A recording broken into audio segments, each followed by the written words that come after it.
Hello, everyone, and welcome to Introduction to Diversifying Funding and Grant Writing for Peer-Run Organizations. My name is Darcy Kues, pronouns are she and her, and I work for the South-Southwest Mental Health Technology Transfer Center, housed within the Texas Institute for Excellence in Mental Health at the University of Texas at Austin's Steve Hicks School of Social Work. Shannon Carr, my co-presenter, and I will be presenting today for about 2 hours on the basics of financial sustainability for peer-run organizations and programs. Before we get started, I just want to take a moment to acknowledge that today is the anniversary of the September 11th terrorist attack, and that the impact of that attack is still immense for many of us 23 years later. I would like to offer a brief moment of silence for the people we lost that day and their families.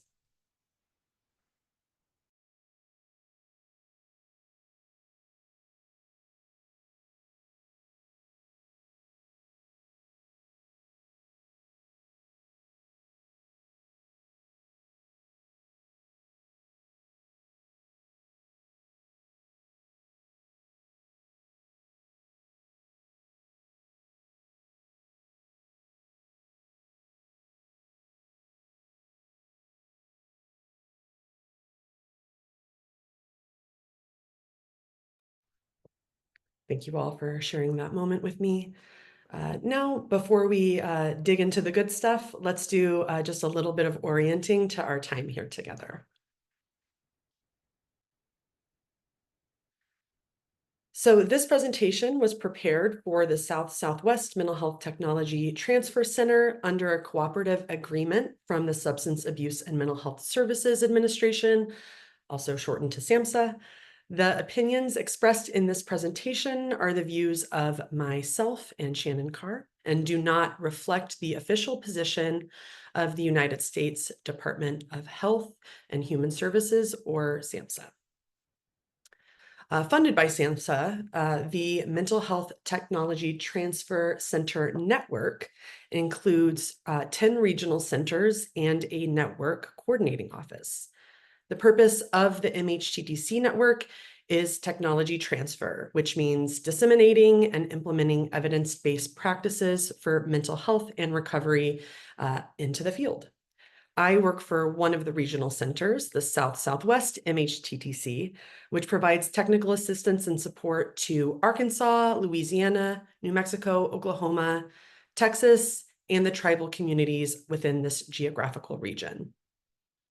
The MHTTC network grant is coming to a close at the end of September, but we are thrilled to be able to offer this webinar to all of you before we officially wind down this grant. We also want to make note of the code of conduct for all events done by the South-Southwest MHTTC. So our code of conduct states that we are dedicated to providing events where everyone, regardless of gender identity and expression, sexual orientation, disabilities, neurodiversity, physical appearance, body size, ethnicity, nationality, race, age, religion, and any other intersectional identities feel welcome. We invite everyone to help us achieve a safe, respectful, inclusive, and positive environment for learning. And to that end, we do reserve the right to remove participants who don't follow this code or participate in a harmful way after being asked to collaborate with us on this matter. When you participate in an event hosted by us, you are contributing to the overall experience, which makes us all accountable to each other. And we thank you for your cooperation. Additionally, the MHTTC network uses affirming, respectful, and recovery-oriented language in all of our activities. That language is strengths-based and hopeful, inclusive and accepting of diverse cultures, genders, perspectives, and experiences, healing-centered and trauma-responsive, inviting to individuals participating in their own journeys, person-first or identity-first, and free of labels, non-judgmental and avoiding assumptions, respectful, clear, and understandable, and consistent with our actions, policies, and products. So that's our accountability to you, and we invite all of you to join us in using recovery-oriented language as you participate in this event with us. So this is a webinar format, which means that your cameras and microphones will be turned off for the duration of the event. We also want to note that there is technically a hand raise function that you might be able to click. However, we ask that you refrain from using that function since we won't be able to invite people to come off of mute. However, this absolutely doesn't mean that we don't want to hear from you. We would love to hear any of your thoughts and any resources you may have related to these topics in the chat box. And we've also intentionally set aside some time for questions and answers at the end of my presentation and Shannon's presentation. So please share any questions that you have for either Shannon or for me using the Q&A function, which you can find by going to the bottom of your Zoom screen. There's a little toolbar at the bottom, and there should be a button that says something like Q&A. And you can go in there and type out your question. I also just want to quickly give a big shout out to my colleagues who are here today as well. You've already seen some of them saying hey in the chat box. Just appreciate your support so much, and y'all are the best. Okay.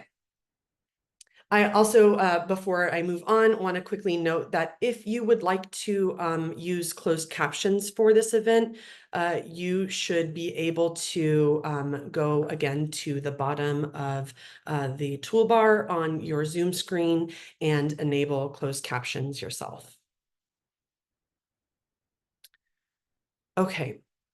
So in terms of what we will be discussing today, our hope is that by the end of this webinar, you will all be able to create a value proposition for your organization or program, describe different potential funding sources for peer-run organizations or programs, list the basic components of a grant application, and design goals and objectives for a new or existing program. So we will begin by hearing from the wonderful Shannon Carr, who will share her wisdom on diversifying funding streams as a peer-run organization. Shannon Carr is a certified peer support supervisor and mental health peer specialist, and she has been the executive director for Austin Mental Health Community for over 20 years. Austin Mental Health Community provides peer support services for adults experiencing lived mental health, substance use, and/or homelessness issues. Shannon currently serves as the program committee chair of the Central Texas African American Family Support Conference and was appointed to the Texas Health and Human Services Commission Joint Committee on Access and Forensic Services. She has served on the Mayor's Mental Health Task Force, chair of the Austin Independent School District's School Health Advisory Council, and other advisory roles that promote wellness and recovery. Shannon has her own personal recovery story, but her wellness journey is as a wife, mother of twin boys and 2 girls, motivational speaker, a church ministry leader, a singer and manager of a gospel group known as Harmony Gospel, and a travel agent and event planner, if all those other things weren't enough. So Shannon, I am so excited that you are here with us today. And with that, I am going to pass the mic over to you.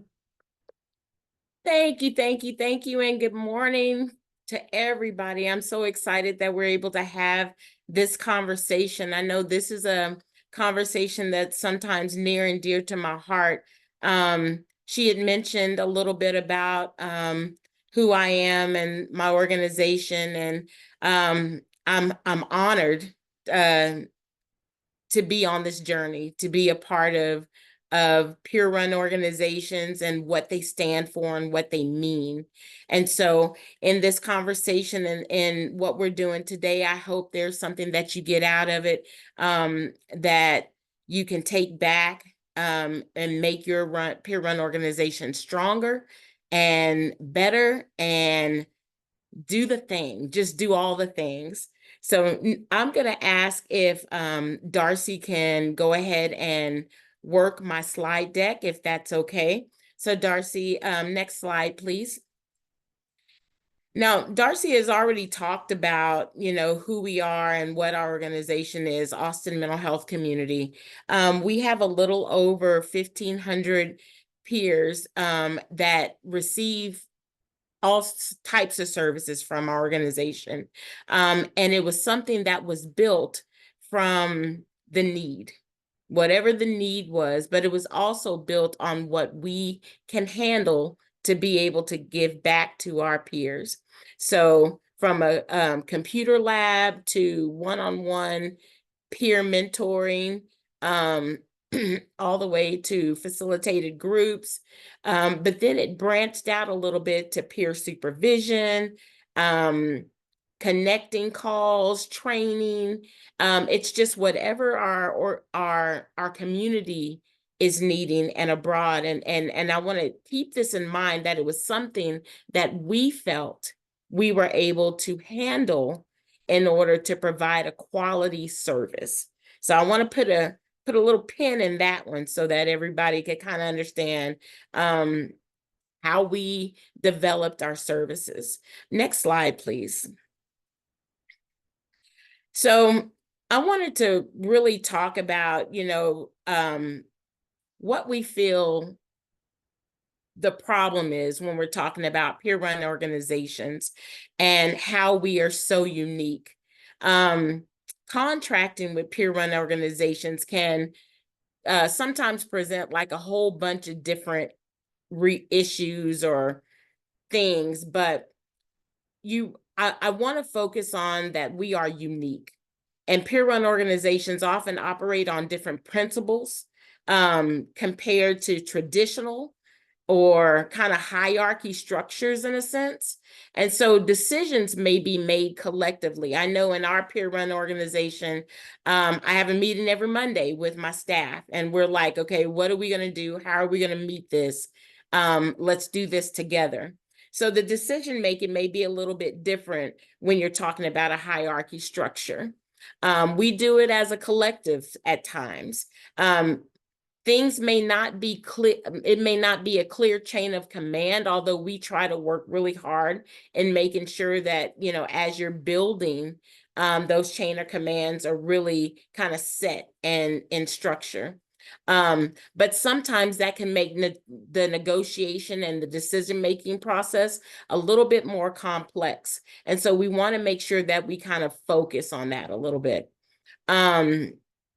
We have different priorities sometimes. Peer-run organizations prioritize different aspects compared to conventional businesses. For example, we might emphasize on community engagement, support network, or businesses might emphasize on community engagement, support networks, empowering over profit margins type things. But where we focus on is a lot more of us and the person and what's going on with the people. We give a lot of our heart when we're talking about those. So trying to align the priorities together is sometimes a challenge, but it's not said that it can't be done. Okay. I don't know about you guys, but sometimes I'm gonna raise my hand on this one. I have limited resources. Peer-run organizations may operate with limited resources, relying heavily on volunteers, having a small budget, and this sometimes can impact your capacity to fulfill a contract. So I want to really hone in on that one, because we want to make sure that as you are thinking about contracts or getting that diversified funding idea out there, you think about what you're able to handle and do it with all of the amazing work that you can do, pour into that. So as you're able to handle those contractual obligations, there will not be any concerns about reliability and sustainability. So we want to just kind of keep our eye on that. Peer-run organizations often value flexibility and adaptability in their operation. So this can mean that they're less inclined to adhere strictly to contractual terms and may seek more collaboration and fluid arrangements, which can be challenging to formalize a contract. And what I mean by that is that sometimes in a contract, they're very strict. You're going to do this, you're going to do this, this is what's going to happen, this is what's going to happen, this is how it's going to happen. But as we get into a peer role and in this peer contract, sometimes it changes. And we want to make sure that as we put a contract together, that fluidity, that opportunity to change is in there. Not everything is always the same when you're going into peer support. So you want to make sure wherever you are, you're able to adjust as you're in these different settings, if I could say it that way. And we'll talk about some of those settings later on. Communication, documentation, all of that stuff. Sometimes peer-run organizations may not have established communication channels or documentation processes for that matter. Typically, larger organizations do, but sometimes this can lead to misunderstanding or difficulties in clarifying the expectations and responsibilities during contract negotiation. So you want to make sure that what is going to be the communication, what is going to be the documentation. In my contracts, and I just did one, I put in there that this particular project is going to have a communications liaison. That's nobody but me, to be perfectly honest. But it looks good in a contract. It looks good that, oh, I'll have a one-on-one person that I'm able to communicate and make sure everything goes right. So you want to, just kind of do the wording, do what you need to do to get that in there. And, sometimes that free, and I'll talk about this later too, that free service that you're already going to be doing, you could put it in a contract to where it looks like it's something amazing and that a person is getting. So I wanted to just touch bases on all of these different scenarios and situations that can come up and that could be a problem as a peer-run organization is trying to get into diversifying their funds. But we are definitely unique, and we are someone that is able to do the job. So when it comes down to peer support, when it comes down to, trying to get out there and show people what we can do, Darcy, if you could hit that next slide, the only solution is you.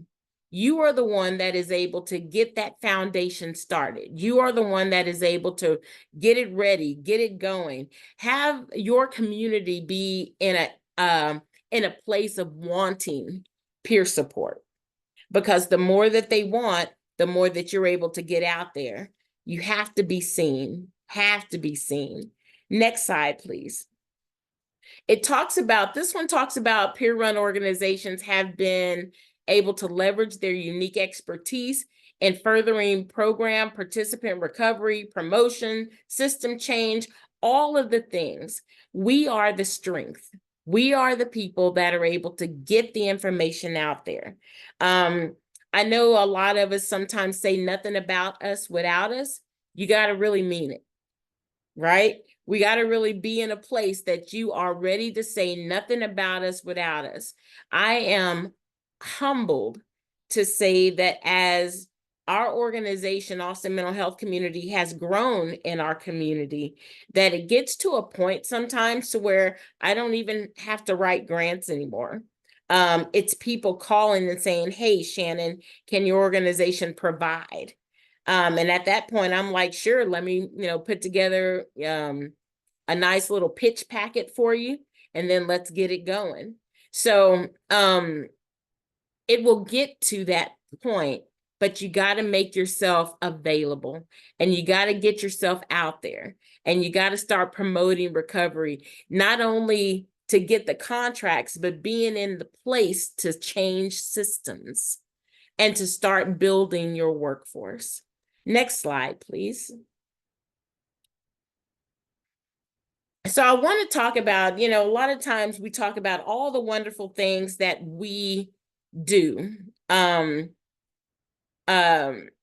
everything is coming from our heart. Each one of us out there has a peer-run organization who may be on this call, but you really do have a product. Peer-run services is a product. It's a unique product. It's all coming from the heart. It's all coming from a place that we have lived it. We have been around it. We have seen it. We are still working through it. So it's unique in a sense that we are coming to the table telling them that I know exactly what people will want, because I'm going through it right now. And I want to show that hope. I want to show that recovery. But then this has also been tested product. When we're talking about tested, we're talking about evidence-based. Yes, that's something that is kind of on a seesaw in regards to evidence-based. The way that the evidence was collected, I'll say it that way. But yet and still, to folks who you will be talking to, your product has been proven to be an amazing and amazing product that person, that organization, that company would need. And then it's authentic. We definitely are coming from the heart. We're coming from a place that we're wanting to help, wanting to promote recovery, wellness strategies, coping skills. We're coming from, I've done this before. Okay, next slide, please.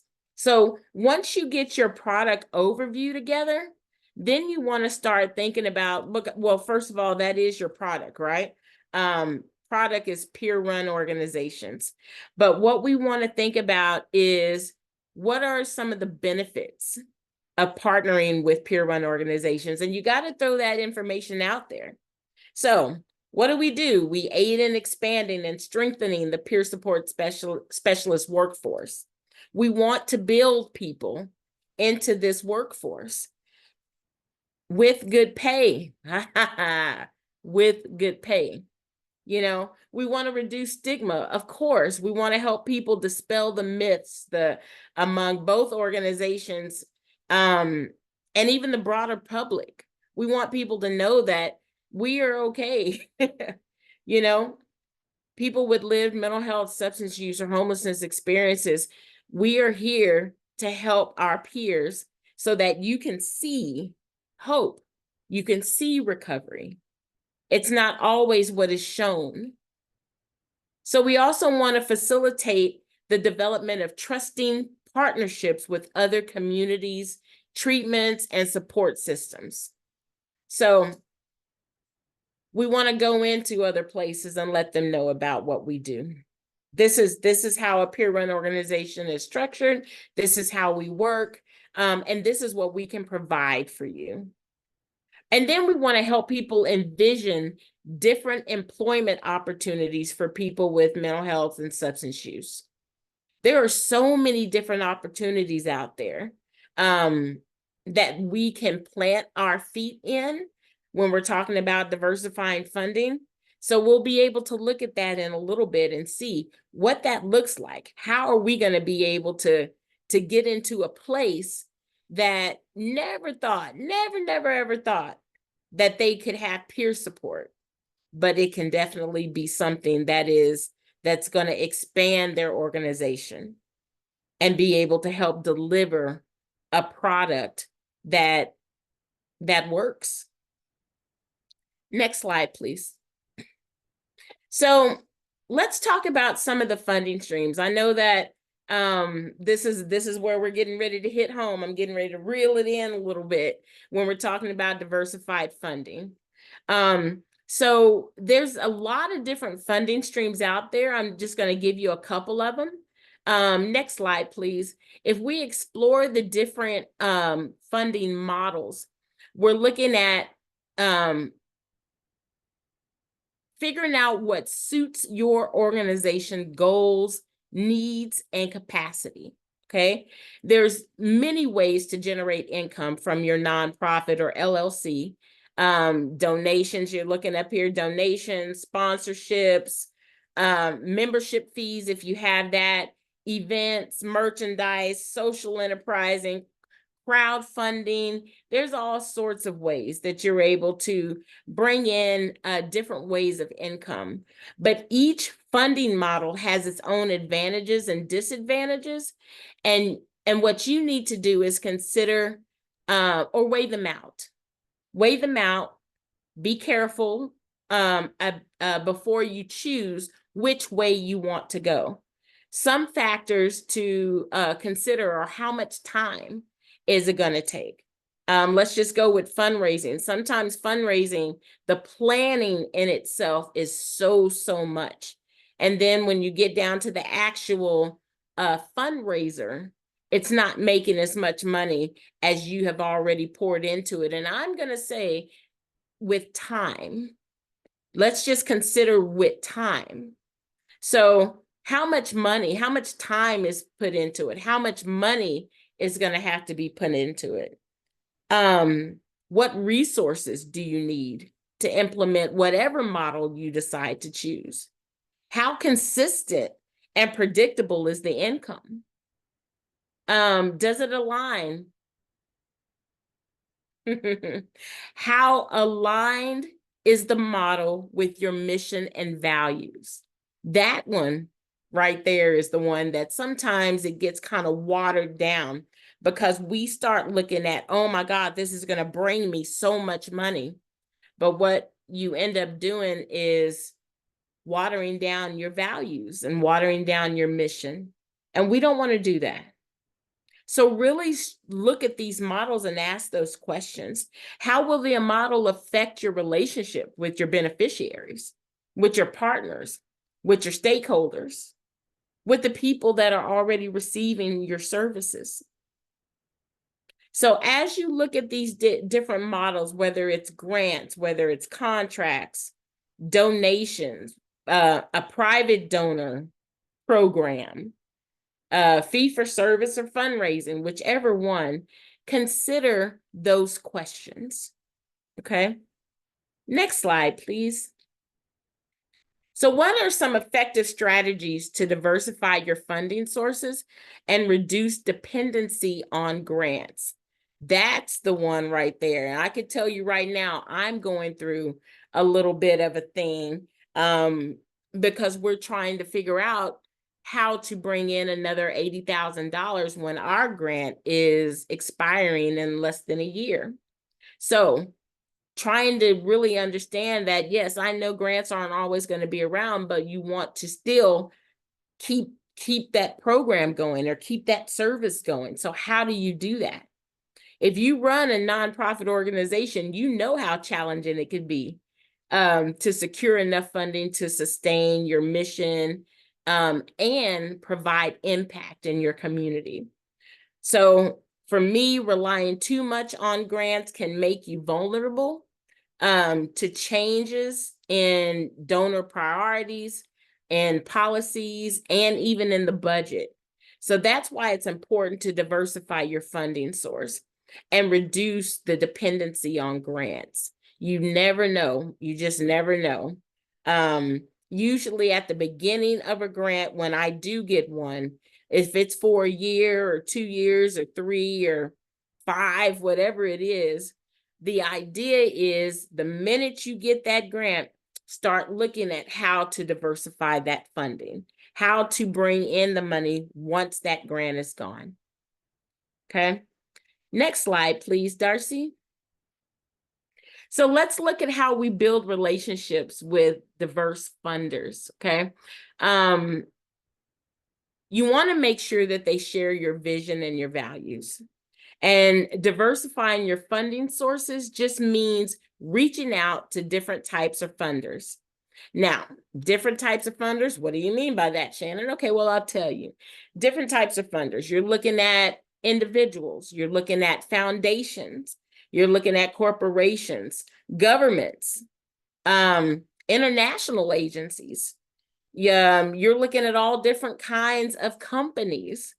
Any model that can connect with your vision and the mission that you have for your organization.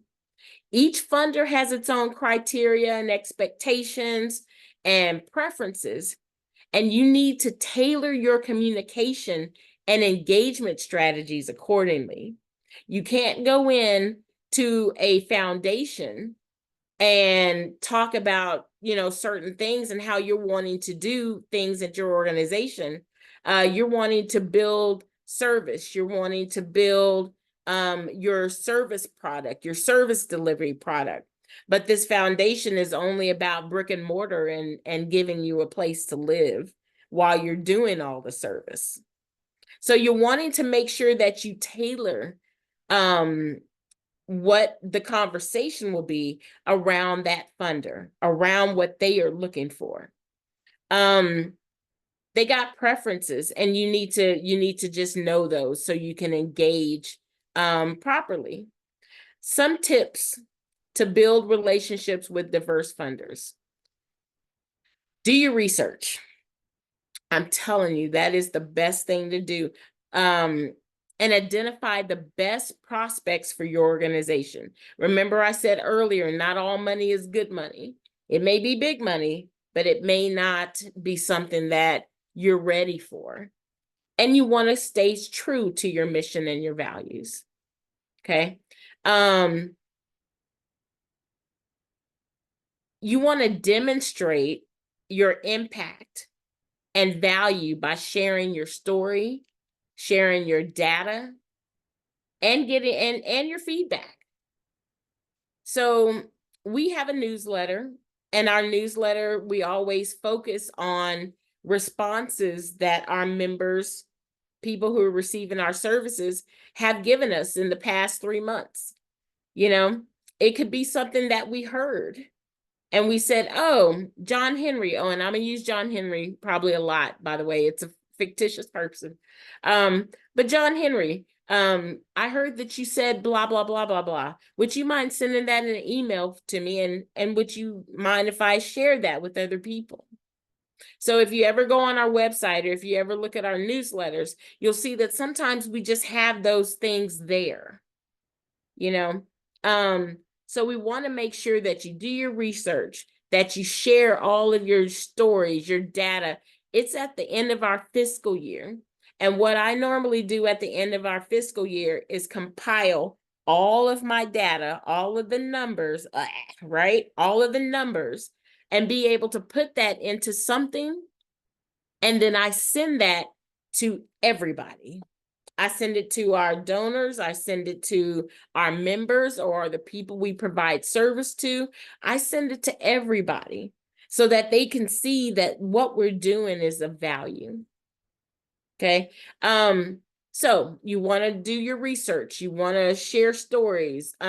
You want to cultivate trust and rapport by showing interest, appreciation, responsiveness, sending them something, sending that particular donor or that particular funder some information. Hey, can we go do lunch? Can we connect? Can we talk? Whatever it may be. So you want to make sure that you start building that relationship. Even if the relationship doesn't happen for 6 months to a year, I promise you guys, it can happen. It definitely happens. Okay. Ask for feedback and advice, not just money. When you're building that relationship, sometimes you'll say, you know what, John Henry, can I call you if ever I have any questions about XYZ? And I promise you, I'm going to call, or I'll send the email, or I say, hey, can we go do lunch and let's talk about this? And later on, because they know so much about our passion and what we're wanting to do as an organization, when the money comes up, they'll be the first one to say, Shannon, something just dropped. You need to make sure you apply for it. Okay. And then also follow up and report on your progress and outcomes. We have a funder here in Texas, amazing funder. They give out the money and then they say, just do what we trust you. We trust that you're going to do a great job with what we just gave you. Every month, no matter what they give me, every month I still give them a letter or something that says, hey, just letting you know, this is how much we've spent. This is what we did so far. Just keeping you in the loop. That is the reason why I continually get a call from them. Hey, Shannon, it's the end of the fiscal year. And I'm so honored and appreciative that they even think about me and our organization. So build a relationship. There's a whole bunch of ways, a whole bunch of stuff you need to do, but I promise you guys, it's so worth it. Next slide, please. I wanted to touch base a little bit about assets and networks, okay? Leveraging these two things. When you're looking at your assets, you're looking at your resources, the strengths that you have and that you can access. Resources and strength, my staff, my volunteers, my board, the people who are receiving my services, partners, any partners that I have, supporters, people who are just, here's $10, Shannon. I have somebody who gives me $3 every single month, and it's been for the last 5 years. I honor that person, and I try to include them in much information as I can. Okay, so those things. Equipment is your assets. Okay, technology. Anybody have any intellectual property out there? All of those things are your assets. Okay, when you're building your network, connections and those relationships, those are with your other peers. You know, I am a peer-run organization, consumer operated service provider, specifically focusing on mental health. And so in Texas, we try to collaborate and connect as much as possible. So that's my peer group. Any mentors I have. I just got off the phone with one of my mentors a little while ago, just trying to say, hey, what's up? Or this is what happened, or how do you feel? You know, influencers, media, alumni, you know, anybody that has gone through your program, those are folks that you want to keep involved. Donors, definitely, of course. This is your network. Any advocates, these are your networks. And you can leverage your assets and your networks to create value for your organization and for your funders. You could do this. You can offer your expertise. I do that here. Offer my skills, offer the organization skills or services to other organizations or individuals in exchange for funding or even in kind. Don't displace that in-kind stuff. I'm telling you. But collaborating with other organizations or individuals on joint projects or campaigns, grants, you know, any of that stuff, events, it's going to benefit both parties. Earlier, Darcy, with that lovely introduction, and thank you, Darcy. She had mentioned that I'm a planning chair for the African American Family Support Conference. This is an annual conference that happens in Texas, brings in about 500 to 700 people, and we really give out information and resources to people of color, and letting folks know that, you know, these are some resources that you have. Make sure that you use them. But at the same time, I don't put that whole conference on by myself. There are literally about 18 other organizations that collectively, with different knowledge, different skill levels, are putting this program together. And from there, I have gotten 4 different contracts. So being a part of these things, you never know where your potential funder is.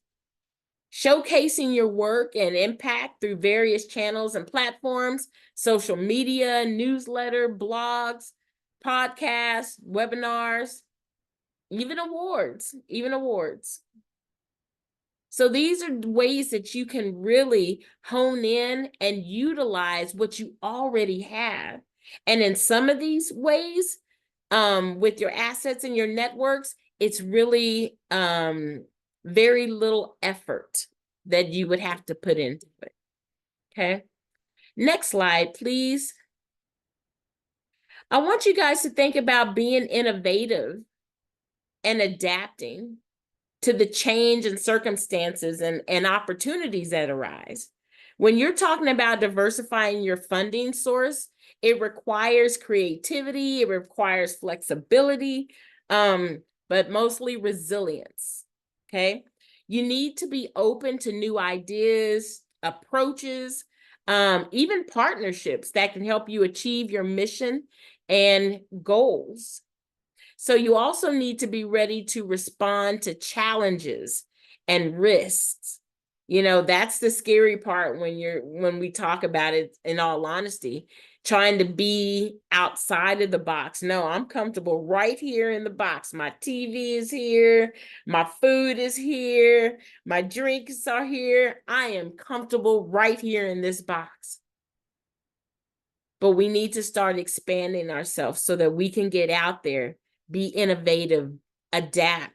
If you're driving and you see something, you want to make sure that you hone in on that and say, I could probably put peer services right there. So monitor the trends in your area, and development in peer services and in funding, the landscape will get bigger. Adjust your plans and actions based on changing needs and expectations of your funders and the beneficiaries, okay? Next slide, please. I also wanted to just touch bases because, of course, Shannon, you just said all of this stuff. Where do I start? How do I even make this happen? The one thing that I want you guys to know is that there are so many different areas, so many different places that you can figure out where to start and what to do and how to do it. So I want you just to think about this list that you're looking at right now and say, this is a place that I could put myself in. Oh, this is another place that I can put myself in. This is exciting. Yeah, I can do this too. So there's a lot of different opportunities out there. Some I haven't even listed yet.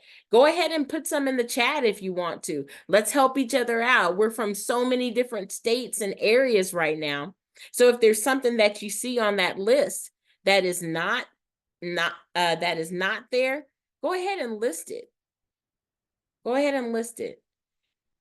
The last thing that I wanted to talk about, and you can keep it on that slide right there, Darcy, is identifying the value proposition. Darcy had talked about that earlier. And the first steps to identifying your funding source is to identify your value proposition. What makes your organization unique, relevant, and appealing to the different types of funders? So your value proposition, you want to make sure that it is clear, it's concise, it's compelling, and it should answer the questions: what problems are you solving? Who are you serving? How are you creating change? What are your results and impact? And how are you different from other organizations in your field? when you are looking at that value proposition, you want to have that stuff just right there on your hip, ready to go. Can anybody tell me, just put it in the group, in the chat, how are you different from another organization that's just down the street from you? If there is one peer-run organization and you guys are right next to each other, how are you different? It doesn't have to be just with services. It could also be with your length of time. I've been around for 25 plus years. Austin Mental Health Community has been around for 25 plus years. So we have a little bit of godfathering in us. Hopefully, we know what the heck we're doing. So we add that when we're talking about our proposition, our identifying our value proposition. We add that in there. How are we creating change? Normally, I show that just with our data. Our data is something that, yeah, we collect. I'm very hard on data, but that's how we collect. We collect all of that information and we're able to give that out to say, this is how we're creating change. We have that hard data, and then we also have that love data, the one that the people that we serve give us, and they let us know how we're doing. That's more meaningful to me sometimes than the hard data, because it shows that we are definitely changing lives.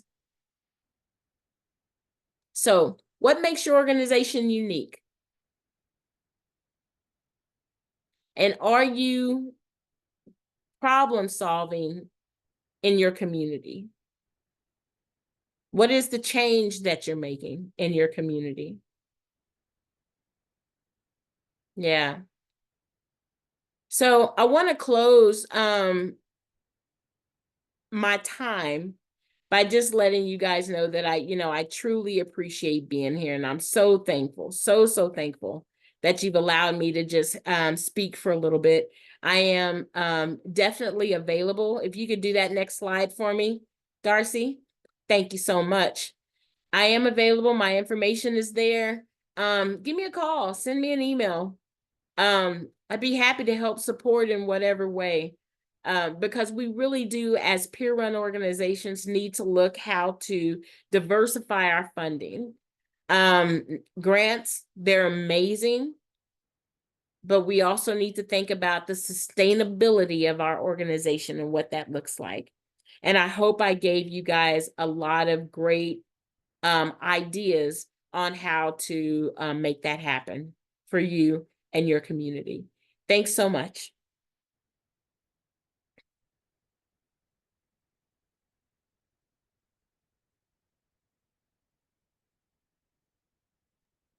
Thank you so much, Shannon. That was absolutely wonderful. And I always learn so much from you.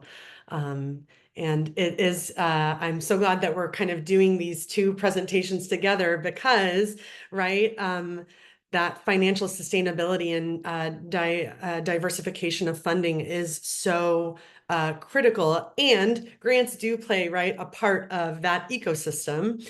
But there are pitfalls when we rely on grant funding solely, as you shared that example of, right, where like funding comes to an end and you're like, how do we keep moving forward? So with that, let's move into a discussion about the basics of grant writing. So my name again is Darcy Kues, pronouns are she and her, and I am a project manager with the Southwest Mental Health Technology Transfer Center and the Addiction Research Institute. With those institutes, my primary focus is peer support curriculum development. I have over 8 years of experience in curriculum development, grant writing, and program coordination for peer support services and recovery-oriented behavioral health. I have developed trainings on reentry peer support, youth and young adult peer support with my colleague Jessie Davis, trauma responsiveness, peer support supervision, LGBTQ affirming behavioral health services, and more. I am also a person with lived experience around mental health, and I currently live in San Antonio, Texas, with my wife and our 2 dogs and our very grumpy cat. So that's a little about me before we move into our very exciting conversation about grants. I'm making a little bit of a joke because, right, grants aren't the most exciting thing, especially when we look at like kind of the basic foundational form of grants. But right, are an important part of the ecosystem nonetheless. So, right, the kind of basic concept of a grant is an organization that gives money with varying levels of strings attached to another organization to do important work. But in reality, right, there are many, many forms that grants can take. So government agencies, all the way from the federal government to, right, your local city government or local municipality offer funding for various initiatives or projects, right? So government grants are a big part of the grant ecosystem. And right, they're not the only funders of grants. So there's also many private actors that offer funding through grants. So a big example is foundations, right? The main focus of foundations often is to disperse grant money to different people or organizations throughout their community that are doing work that promotes the mission or strategic priorities of that foundation. Additionally, many for-profits have philanthropy arms of their organization that provide grant funding. And even universities at times can offer grants to people or organizations that are doing good work in their community, right? So there's a lot of places to look for grants. And no one grant looks the same. Some grants can be awarded in, right, one lump sum, and others are dispersed over a number of months or even years. And grants can be given in amounts anywhere from hundreds of dollars, right, as examples for supplies or professional development, to millions of dollars for large multi-year projects. So we, right, just established that grants can look all different types of ways. And this is true for grant proposals as well. So in simple terms, a grant proposal is the package or application that we submit to an organization, to a potential funder, that provides an overview of who we are, how we want to use the grant money. So what's the project we're trying to get money for, and why we are the best person or organization to receive that money. So although grant proposals can look drastically different depending on the funder, right? Foundation, government grant, or other grant funder, or the specific project, many grant proposals do share kind of a basic structure or have basic components together. So we're going to walk through those. So these are kind of the foundation of a grant proposal. So the first kind of piece often of a grant proposal is the executive summary. So this also could be called a proposal summary or an abstract. And this is a brief but descriptive summary of your grant proposal, right? So grant proposals are often 20 plus pages. So this is the kind of eye-catching summary, and it is often the first thing that a potential funder will see when they look at your grant proposal. So it is really important that it does catch people's interest. And this is true, right? Not only because we want to put our best foot forward, but because many funders, people who review grants, look at dozens, if not hundreds of proposals for a given grant opportunity. The executive summary is often only 1 or 2 paragraphs, right? So not a lot of space to describe who you are, what your project is, how your project addresses an important need that aligns with the funder's missions or priorities, and what makes you uniquely positioned to address this need. So it's a lot of the information kind of all rolled in to just a couple of paragraphs. So I'm going to use a scenario throughout my part of the presentation to try to kind of illustrate some of these maybe a little dry topics. So, right, I'm from San Antonio.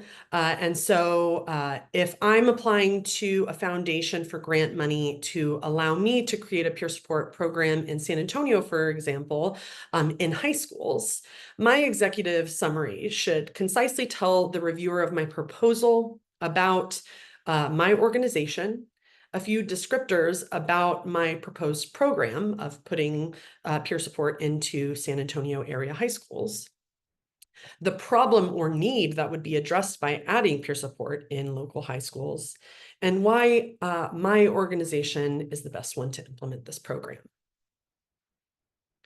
So the next part of a grant proposal is the statement of need. And we're going to go a little bit more in depth on the statement of need, just because this is a really, really important part of the grant proposal. And also often one of the first things that a reviewer sees. It often comes kind of at the beginning of a grant proposal package. So the statement of need is the section of the grant proposal that describes the problem, issue, or need that your project aims to address. So I kind of think of this, right, as like the hook.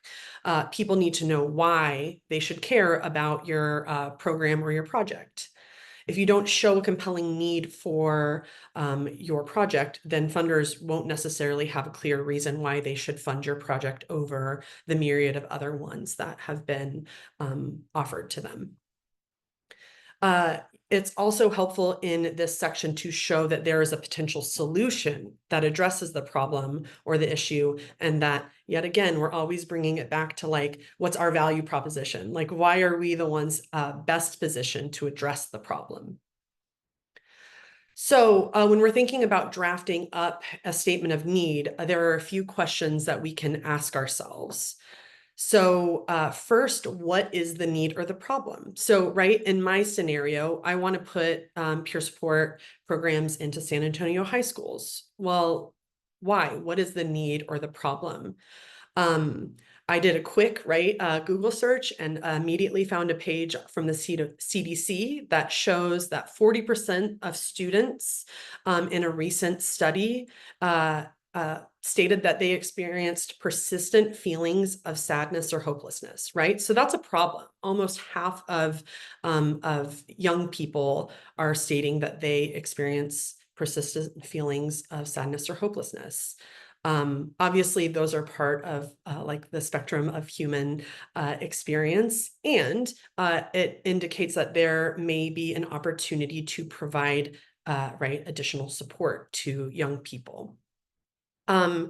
So who has the need or the problem, right? The study shows me that this is true for all high school age students, but that percentages are even higher for girls, students of color, and LGBTQ students reporting feelings of persistent sadness or hopelessness. Next, we can ask ourselves, why is this a need, or why is this a problem?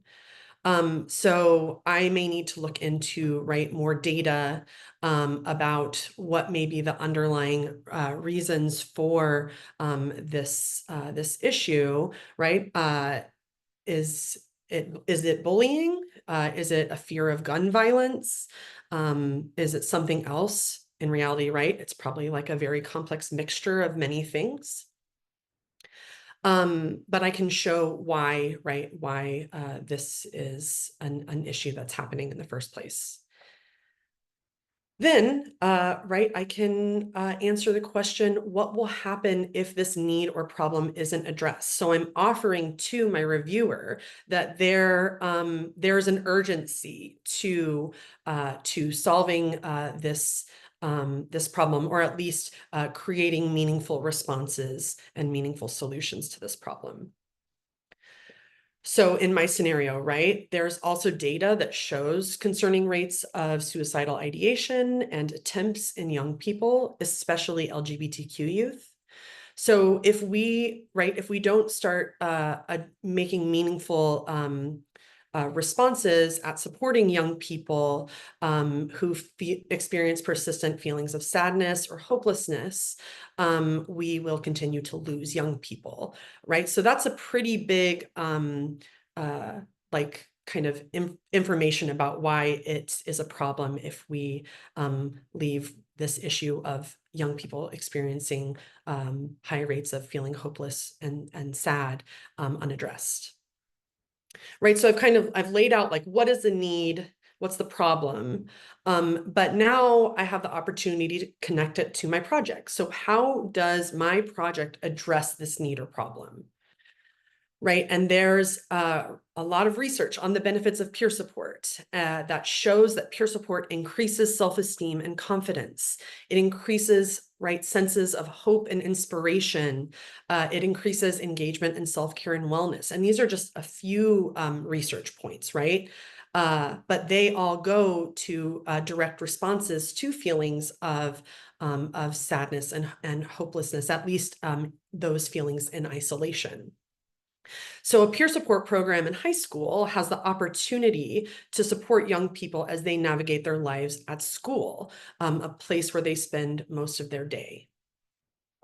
Then lastly, how do I know this information, right? So I need to cite my sources. If I just say that peer support has research that shows all of these benefits, but I don't cite where I got that information from, the reviewers may not take my application as seriously. So after the statement of need, a common requirement of a grant proposal is organizational mission, background, and qualifications. So this section provides a little more about who you are as an organization, or if it's right for individuals as a person. So again, we can connect this to our value proposition that Shannon was talking about, right? What are the things that makes my organization stand out, makes us unique? So we may also, in addition to sharing the things that are unique about us, share our organization's missions, visions, and values.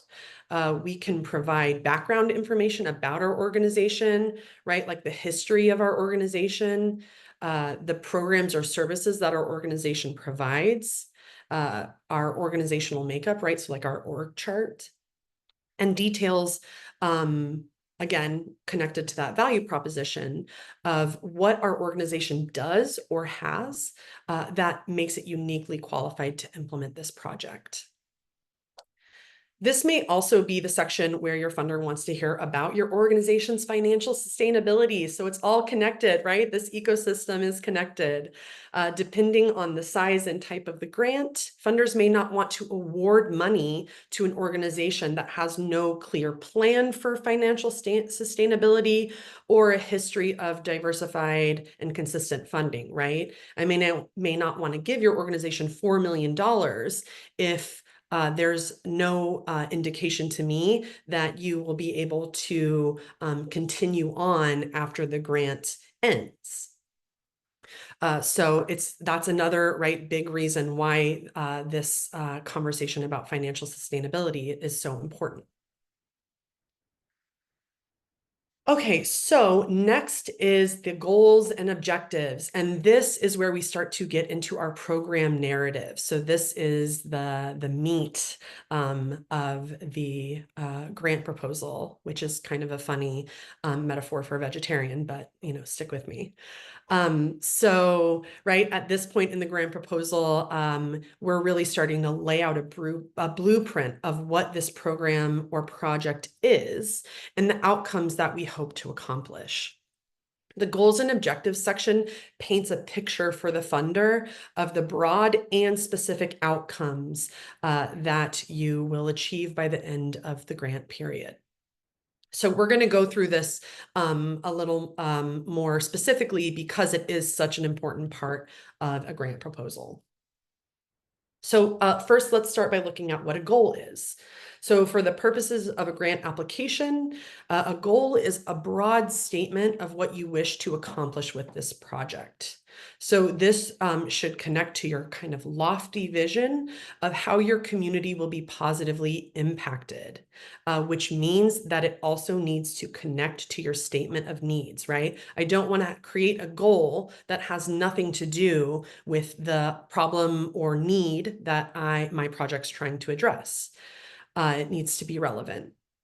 So in the statement of needs, right, you outlined the problem and began to identify how this project could solve that problem. Your goal is an opportunity to draw a direct line from the issue or need to your project. So for example, my scenario is that I want to get a grant to implement peer support services in high schools in San Antonio. The need is that young people are reporting low rates of, the need is that young people, right, are reporting high rates of persistent hopelessness and sadness. And so my goal could look potentially like this, right? So I want, through my project, I want to improve the health and wellness for high school students in San Antonio. Right, so this isn't exactly about the services I want to implement, but about the broad impact that I want the services that my project will implement to have on my community. So goals can still, right, be specific. They shouldn't be super vague, but they don't have to be as specific as objectives, which we'll see in a second, right? Goals can be this broad vision, and we can use nouns like decrease, deliver, develop, establish, improve, increase, produce, and provide. So sometimes, right, you may get a little help on the best way to structure your goal. So it is important to look at the request for proposals, which is kind of the package you're given that tells you how to construct your grant proposal and how to, right, submit it for consideration. Or speak with the grants officer, if you have a relationship at a foundation, for example, with a grants officer, and see if they're giving you any concrete information on the stated goals of the grant on their end, right? It can be really helpful because reviewers of grants are looking out for specific language often. They're looking they often have a scoring sheet, and so they're kind of looking to score based off of the things on their sheet.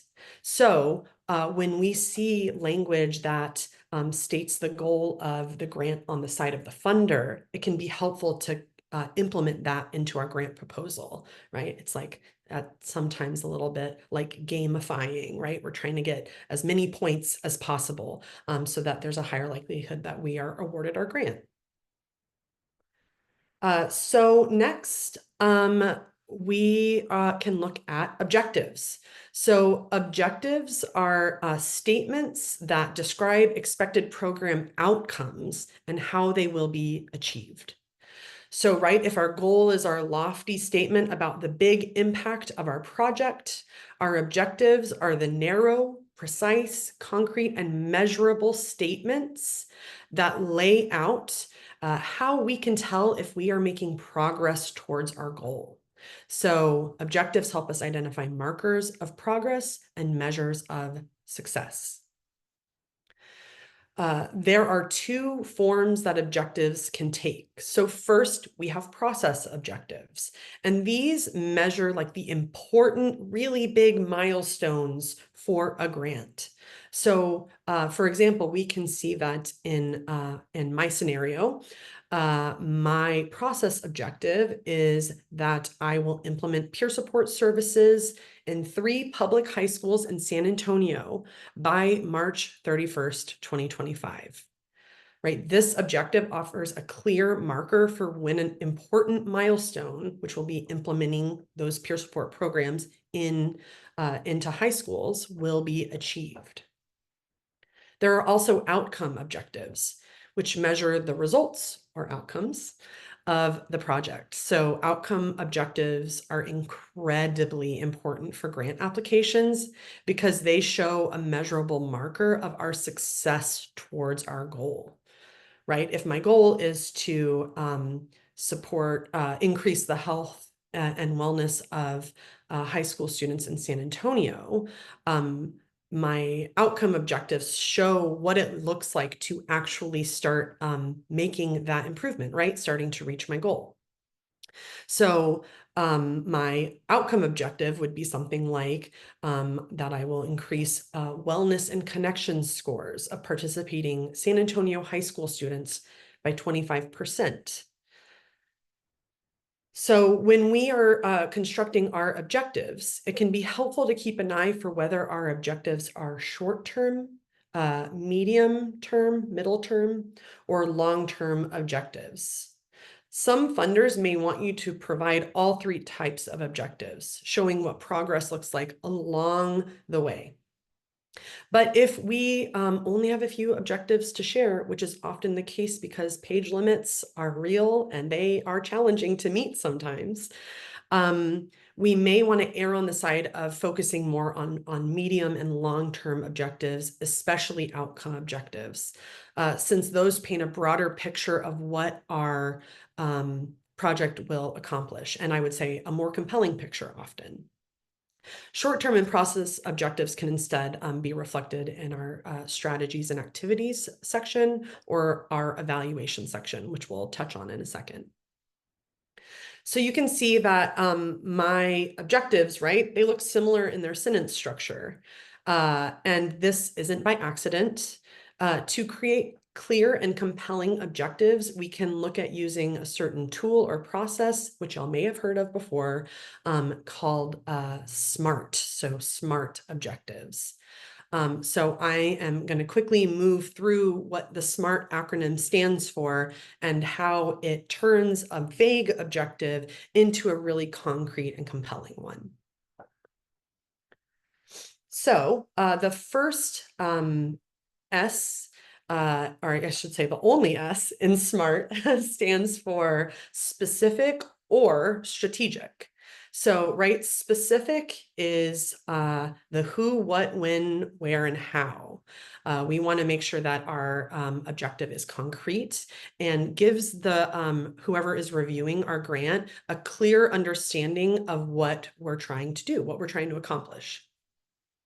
And then our objectives should be strategic, right? They should show that this objective is important to accomplishing our goal. If this is kind of, for lack of a better term, like a more minor objective or a throwaway objective, it's probably not something that we really want to highlight, right? We want to use these objectives as ways to make a compelling argument for our grant proposal or our project. So it should really be strategic. Then, very importantly, our objectives should be measurable. So how can we tell that we're meeting our goal or that the objective has been met? Right? So that means putting concrete numbers, often quantifiable numbers, into our objectives. We also want our objectives to be ambitious, right? We're really trying to put our best foot forward when we are sending in a grant proposal. So we want to have objectives that really show significant progress towards meeting our goal. So the R in SMART can stand for two different things as well, right? So we just talked about needing an ambitious objective, but we also want a realistic one, right? So is our objective reasonable and realistic based on available resources, time, and capacity? So if I'm creating an objective and I have a 2-year grant program, I don't want to say that I'm going to implement peer support services in 75 high schools in San Antonio. like, number one, I'm not even sure that there are that many high schools in San Antonio. And number two, I very likely don't have just unlimited resources to meaningfully implement peer support into 75 high schools. So I want to make sure that my objective is realistic based off of the resources, time, and capacity that I have, my organization has, and that the funder is offering. And then objectives should also be relevant, right? So how does this objective connect to my goal, and then also to my mission, right? We'll talk a little bit about mission drift in a bit, and Shannon brought this up too, right? We don't want to be offering projects that are just completely outside of our mission, or going for grants that are completely outside of our mission. And so our objectives should also, right, still have a direct connection to our project's goal and to our organizational mission. So the last letter, T in SMART, stands for time-bound or timely. So is there a clear deadline in which you will accomplish this objective, right? The funders want to know when they can kind of expect progress and what your view for how long it will take you to make progress will be. So yeah, that we can show that by making sure that our objective is time bound. Okay, so I just went through a bunch of the SMART acronyms, but let's kind of see what this looks like in practice. So as a reminder, my goal is to improve health and wellness for high school students in San Antonio. A vague objective might be add school peer support programs in San Antonio. Right. I have no idea if this is ambitious or realistic, because it's certainly not specific, right? I don't know how many, so it's not measurable. I don't know when this is supposed to happen, so it's not time bound. And it could be relevant, right? But it's vague. So instead, if I apply the SMART tool to my objective, I instead have this objective.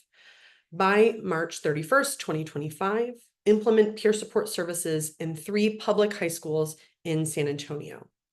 So I've kind of done a little bit of branching to show how these connect to right, the SMART acronym, but I am showing specificity by right, saying specifically public high schools in San Antonio. I am being measurable by identifying that there are going to be 3 high schools where I'm implementing this. We're also going to say, based off of whatever time parameters and amount of funding I'm being offered, this is ambitious but realistic. And then, right, it's time bound. I'm saying by March 31st, 2025, this is what I'm going to do. So that takes our vague objective into something a lot more concrete and, at least in my opinion, more compelling. But there's another acronym floating around that I want to introduce to y'all if you haven't heard it before, and that is SMARTY objectives, right? So I don't know if any of y'all remember Smarties, which were the both chalky but delicious candies that we were often given as kids. But right, that's the kind of same acronym, SMARTY. So it takes the SMART acronyms, same thing for the first 5 letters, but it adds on an I and an E. So the I stands for inclusive. So does this objective bring in marginalized people in a way that shares power? And then equitable. Does this objective seek to address systemic injustice, inequity, or oppression? So how could this look in practice? So in my statement of need, right, I noted that LGBTQ students of color, and girls are had higher rates of reporting persistent sadness and feelings of hopelessness. So I create an objective that responds to that problem that I outlined in my statement of need, that says that by March 31st, 2025, I will implement peer support services in 3 public high schools in San Antonio with an advisory committee of 15 students of color and or queer students to inform implementation plans, right? So I am intentionally developing an objective that is inclusive but shares power, right? This isn't just an advisory committee of 15 students of color and or queer students, but I'm, to just kind of pat me on the back and say, go forth, but instead to meaningfully inform implementation plans and help develop implementation plans. It is also equitable, right? Because it is recognizing that that this need is specific for traditionally oppressed and marginalized groups. And I am using my project to try to directly respond to that. So one of the things that I want to make a note of, right, is that we may not need to include in and of itself the inclusion and equity language directly into our objective, right? We may want to keep it at implement peer support services in 3 public high schools in San Antonio, depending on requirements and length of our grant proposal. But we should still think through our objectives and our project using this SMARTY lens, because we can then use the things that we kind of realize through this SMARTY process to build out our evaluation, our strategies and activities, and our important milestones, right? So I may take this advisory committee and put that into my strategies and activities and evaluation process instead. So speaking of strategies and activities, that is another common component of a grant proposal. So strategies are the methods or approaches that you will take to achieve your goals and objectives, right? So these are kind of like more, in some ways, broad methods or approaches. So strategies can include things like research, advocacy, program development, organizational development, awareness raising, and so on. Activities are the actions that you will take as part of the strategies that you've outlined. So, right, we can think of strategies as kind of like the approach. For example, I'm going to raise awareness about peer support and its benefits to students, teachers, and staff. But how am I going to do that, right? What are the actions that I am going to take as part of that kind of overarching strategy? So activities can include things like creating policies, providing trainings, selecting staff, administering needs assessments, facilitating focus groups, forming peer support groups, etc. So for my strategy of raising awareness about peer support and its benefits, activities could look like I am going to conduct training with teachers and support staff about peer support role, research on peer support, and parameters of the peer support program that I'll be implementing in their school. I also will present information on peer support and this peer support program to students in their first period classes. And then lastly, my third activity around this awareness raising strategy is to create promotional posters to be displayed around the schools with information on the peer support program, like hours, location, etc. Right? So this is just a basic example to show the difference between strategies and activities and how they work together, right? So this really shows us kind of the details. We're getting more and more granular. So this is the details about what actions I'm going to take to achieve my objectives that then help me achieve my goals.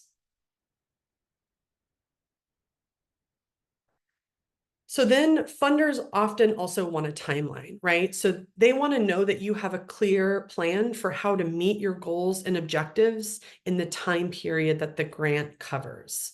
So for example, if you submit a grant proposal for a grant with a 4-year funding cycle, then you want to show in your timeline that you have thoroughly thought through how long it will take to accomplish your goals and objectives and the steps along the way, right? How long, when you will engage in those different activities that we just talked about.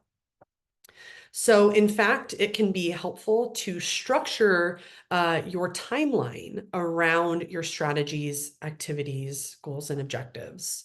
So we just shared a template in the chat box of how your timeline could look, right? But again, there are so many different ways that this can be structured. It needs to be right for you and your organization, but also, and I would say especially, for whatever the requirements of the funder are. So next we have an evaluation plan, and evaluations are something that often kind of gets shoved to the side when we are thinking about grant proposals or projects, but evaluation is so incredibly important to our projects because it is a way that we can measure and assess the progress and success of our project, right? So an evaluation plan is a detailed plan that does just that, shows how we will assess progress and success. So your evaluation plan should align with your goals and objectives, and it should outline how you are going to measure success of your project along the way, known as formative evaluation, and at the end of your project or funding cycle, which is known as summative evaluation. Some grants will actually, or some funders will expect you to actually include a logic model as part of your evaluation plan, and that I believe we have a couple links that we can share about evaluation plans as well. One thing I'll say, we're going to talk about budget next, is that when I am writing grants, unless explicitly disallowed by the funder, I always include money for evaluation into the proposal. Because not every organization has evaluators on staff, and there are people doing incredible evaluation work right across the nation. And sometimes it can be helpful to actually set aside a pocket of money for that evaluation work. So in terms of one of our final steps, a budget is a necessary part of a competitive grant proposal. And this makes sense, right? A funder, regardless of if it's a government agency, a foundation, a for-profit, right, whoever, will want to know that you are going to be good stewards of the money that they give you. They want to know how you are going to use money specifically to, right, aid in the implementation of your project. In order to have confidence in you, they will want to see that you have thought through how to strategically use the money for your project. So it also is important to make clear connections between your budget and the program goals and objectives. So often there will actually be kind of two parts to a budget, right? There's what we can think of as like the Excel spreadsheet part, which is, this is, you know, this amount of money multiplied by this amount of textbooks, for example, right? Or I am going to use this program coordinator for that 50% of their job will be on this project. So 50% of their salary, right, goes into this budget. Then there's also the budget narrative, and that's where you can do a little more explanation of what those numbers mean for your project. So that's a great place to make a clear connection between what's in your spreadsheet and what is your program or project's goals and objectives. So then lastly,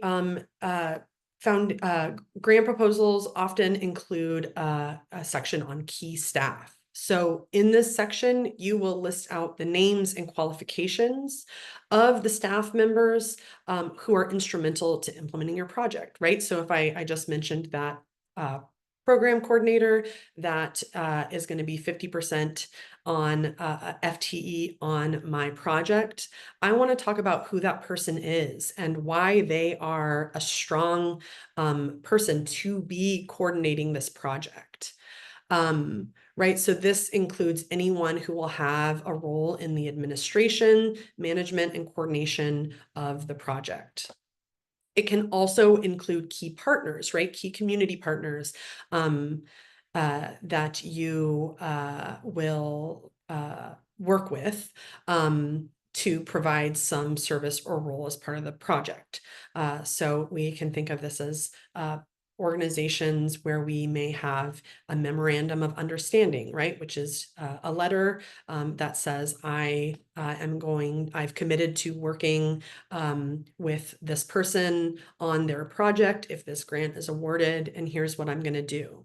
So for example, in my scenario, if I'm going to implement peer support in 3 schools, I may want to get a memorandum of understanding from those 3 schools saying, yes, we have agreed to allow a peer support program to come into our school and be implemented in our school. And then here's what we're offering as part of this partnership, right? And then I can also give an introduction to those schools in my key staff section. Okay, so that's the basic foundation of a grant proposal, right? So there's a lot of different things that come into play here. And I want to go through a few other just kind of key points that are important when looking at writing a grant proposal. So this information is from a organization called Funding for Good, and they have a wealth of resources about grant writing. And so I just want to give a shout out to them, and we'll also drop a link to their website at the end of my presentation if you want to learn more. So, right, it is absolutely critical to pay attention to the details and the directions that are included in whatever information is given to you about how to apply for this grant, right? So sometimes that's a request for proposals or a request for applications. Packet, which is just a document that has all of the information about how you need to construct your grant application or grant proposal and how to submit it, or whatever instructions are given to you by a grant officer who's inviting you to apply for a pool of money. So not paying attention to the questions and requirements can be the difference between getting a multi-million-dollar grant or not, right? So this is back to that kind of gamifying piece. We're trying to get the most points, and to do that, we have to pay attention to the details and the directions. So first is the deadline, right? This sounds simple enough, but if your deadline is at 11:59 p.m. on a Thursday and you apply at 12 a.m. on a Friday, that may be the difference between getting awarded a grant and your grant not even being read by a single person, right? So it's really, really important to meet the deadline unless you have an advanced conversation with the whatever grants officer you're working with. Then there's also length and formatting requirements, right? So length requirements, this shows just the variety of grants kind of the ways that grants are constructed out there. Sometimes length requirements are in page limits. Sometimes they're in word counts, or even I've written grants before that are character counts. So every space counts against your total character limit, right? So it's really, really important to use whatever your word processing program is to make sure that you are under or exactly at the requirement for length. There's also formatting requirements, right? So I have applied for grants where it is 10 pages, double spaced with 12-point font and 1-inch margins. And I've applied for grants that are 40 pages, single spaced, and they don't give specific requirements around margins and font, for example, right? So you really have to pay attention to what is being asked of you. Then there are, pay attention to the required questions. Again, required questions often have points attached to them that reviewers are looking for so that they can give you points or not. So you have to answer all the questions that are provided to you. There are also often required attachments. So budgets, staff lists, Form 990s, things like that are important to have and make sure are attached. Memorandums of understanding are another example of that. I mentioned this earlier when talking about goals and objectives, right? Making sure that you know what the funder's stated priorities for the RFP are, if those are included in the request for proposal, then make sure that your grant proposal speaks to those priorities. And then language and terminology preferences. So, many grants, government grants, for example, you may be applying for a grant through your state government, but that's with money that's been given to them from the federal government, right? That is then kind of being funneled down to the community through the state government. The state government may have to use specific terminology that was given to them by the federal government, so you want to use that terminology. It also helps reviewers who may not actually be completely well-versed in whatever subject matter they're reviewing to make those connections. So here's an example, right? If in my scenario, right, if I'm talking about implementing a peer support program with trained peer specialists, but the request for proposal talks about peer recovery coaches, then I want to use that terminology. Even if that's not what I call them at my organization, I just want to make sure that I'm matching what the funder is using in terms of terminology, right? So even if peer recovery coaches, peer support specialists, peer workers may mean all the same thing to you, or may in fact have subtle differences to you, it's important to use the funder's specific term because it very well may be for a specific reason that they're using that language. Okay, and then some final just kind of tips, not too many tricks, but some tips at least, right, is to be aware of mission drift. So Shannon talked about this, and then I mentioned it again earlier. How does this grant fit within your organizational structure? How does this grant that you're potentially applying for align with your mission, with your strengths as an organization? Who will your partners be for this grant? And do those partners align with your mission, right? These are important things to consider. It can be really tempting for us to apply for every grant we see that may be somewhat related to our work so that we can, keep the doors open. That is understandable and admirable. And it can actually kind of be a double-edged sword. And we can apply for so many grants, and if awarded, have a number of grants that actually start to kind of water down our mission and disconnect us from our primary mission. So mission drift is a real thing, and it is okay to look at a grant and say, this is like 60% the way there, but there's 40% of this that really just feels like it's a little too far away from our organizational mission for this to be a good fit.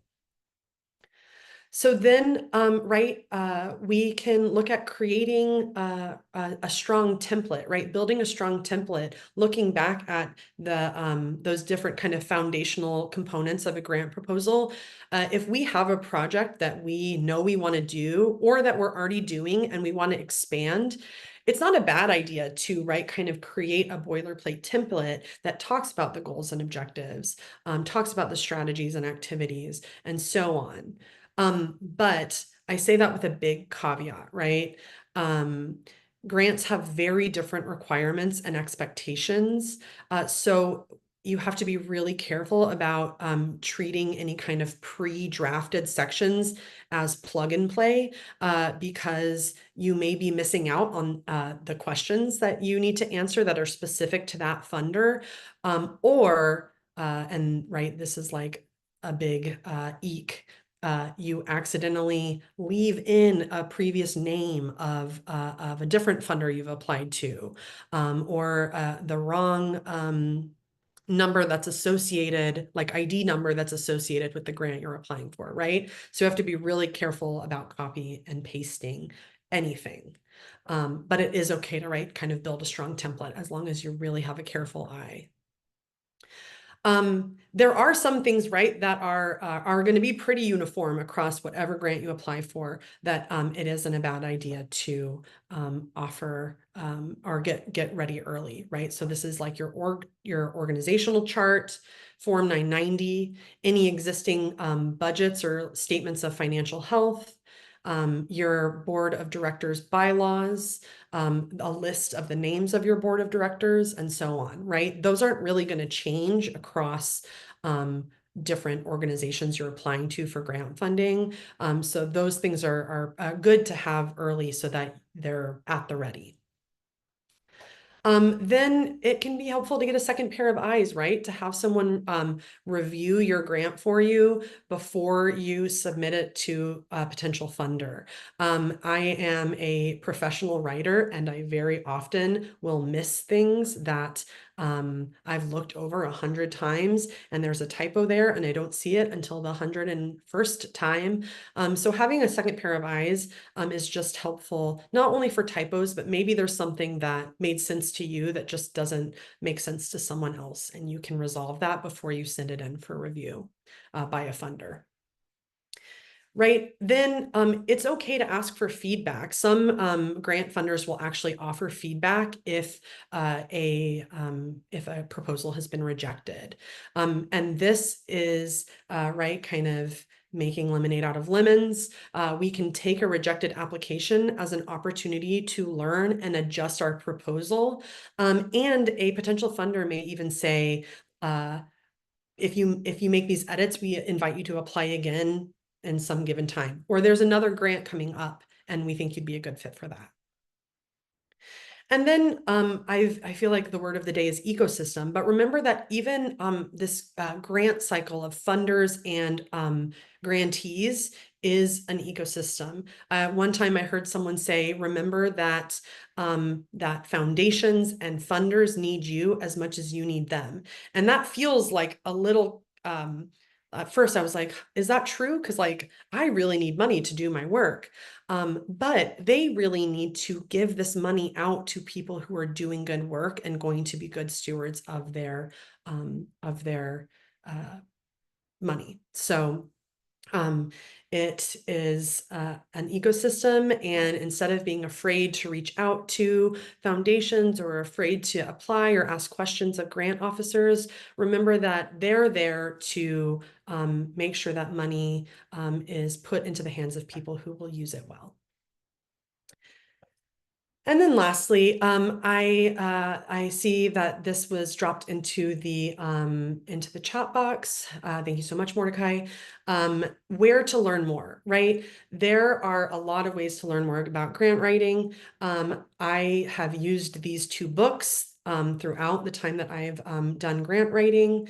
The Only Grant Writing Book You'll Ever Need by Ellen Karsh, and Winning Grants Step by Step, the complete workbook for planning, developing, and writing successful proposals by Tori O'Neill McElrath. And then places to go to look for potential funders. So grants.gov is the federal kind of repository for grant opportunities through the federal government. Foundation Center Directory is a directory of different foundations across the country who may be funding work like you do. Funding for Good, Candid, and the Management Center all are great resources for learning more about the ins and outs of grant writing. And then colleges or universities, you can look at them for non-credit learning or certificate programs. I first got into grant writing by taking a one-day workshop at the University of Illinois at Chicago. So those are often low-cost alternatives and for getting some good training. Okay, and with that, it is time for some Q&A. So I am going to stop sharing my screen. I am going to bring our wonderful Shannon back into the view of all of y'all. So let me do that really quick. Spotlight. Okay. All right. Hello, Shannon. Hello, hello. Okay, so my wonderful colleague Amanda has been collecting questions. So I have a few questions for you. The first is I think in the context of discussing relationships with diverse funders, you mentioned international agencies. Could you give an example of an international agency? Yes. So thank you so much. So the National Association of Peers, that is an international agency that I have been connected with. And I'm talking with them in regards to keeping the head up on everything that's going on. They recently changed their name, like just at the beginning of the year. So they used to be the International Association of Peer Supporters. Now it's the National Association of Peer Supporters. But if you submit a link, if you get connected with them, not only can you start showing them what you're doing, but you get involved in everything else that's happening, not only in the United States, but nationally. So that's one of the places that I connect with, specifically just to keep aware and to also be able to give my information out. That's great. Thank you, Shannon. Of course. Okay, so another question that we received was, how do we decide what the right balance of funding sources is that works for our organization? Yeah.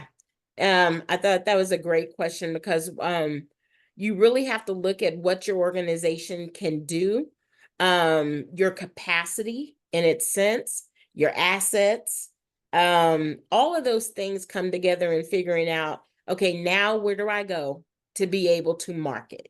How do I take this product that I have and market it?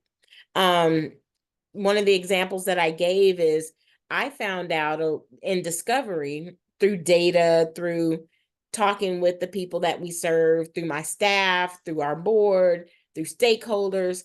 We're really good at providing peer support groups, networking, providing one-on-one peer support. We call them peer mentors.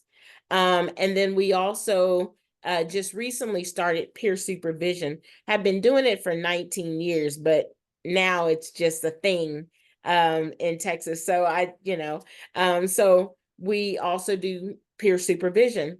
So the next thing that we had to do is really sit down and talk about, what does this look like as a contract? What does this look like? How can we put value on what we're doing so we can go out there and do it? So in that sense, we figured out that, you know what, the way that we feel we should do this is through contracts. And so that's how we went out and started doing our thing. Now, if you are an organization where you are creating a product, creating something that you're going to sell, then you have to think about it in that sense. What does it look like? Are we going to be able to mass produce this bad boy when it gets bigger? You know, what is all of that? What is the cost of putting that together? And then again, go out and market your product. So it would be a different way to doing it. Right now, our diversified funds is grants, contracts, and then we also have fundraising. And we don't do membership, but because our organization is always there Monday through Friday, 9 to 5, people can come in. We have a brick and mortar building. We provide snacks. And when I tell you that the snacks themselves are covering costs of programming, it was a simple thing. I go buy at Sam's an $18 40 pack of sodas and charge $1 for each one. That's already revenue. At the end of the month, I am coming back. Okay, so I got to go twice to Sam's, but I come back with about $800 in revenue, just for that alone. So you got to really think about outside of the box how you can continue to bring things in. And then we also have a membership program where we, you know, if you're able to contribute once a month, you get these things, or once a year, or once a quarter, whatever it is, even if contribution is volunteer service. So it's different type of funding streams, in kind and also with product. I hope I made sense. I think I rambled. Absolutely. No, you did not ramble at all. Yes, it made total sense. And it sounds like right. you're really taking some innovative approaches to figuring out like these moments of sustainability that are meaningful over time. Mm-hmm, mm-hmm. I lastly, I think we have a opportunity for just a couple more questions before we wrap up, but I love this question. So someone asked, what kind of data are you collecting from your programs and how have you done it? Yeah. So I realized early that as much as I do this by heart, and that because my volunteers and my staff love doing this at heart, in order for me to connect with a funder or connect with someone that can give us money in a contract or relationship building, they need numbers. And so whatever those numbers are, I think that it's really good to start collecting that data. So you have qualitative or quantitative data, which are boop, boop, boop, all the little numbers. And the way that we do that is at the end of the month, we total how many people individually have utilized our services. And then we total the amount of services that we've done. And then we also break that up into the 11, 12 different programs that we are doing. That ends up allowing me to see whether or not this is working or not. For instance, we have our support groups that we do twice a week, almost twice a day, some around 3 times a day. And it lets me look at, this group isn't doing too well. What's going on? What's happening? Is it the facilitator? Is it the wrong time of day? Whatever it may be, because I want to make sure that we're strategizing to be able to utilize the time that we have with a good, with quality supports to be given out. So we have that quantitative data, and then we have qualitative data also. And that qualitative data, it gets to the heartstrings of the funder.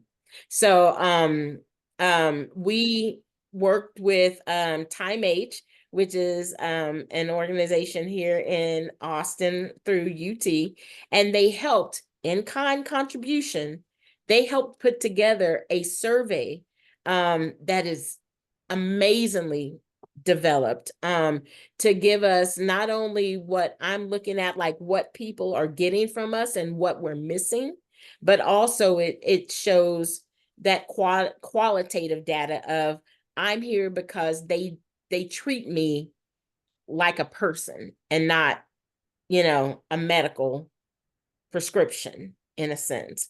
So one of the things I was going to ask Darcy is if I can email those to you and maybe you can send those out.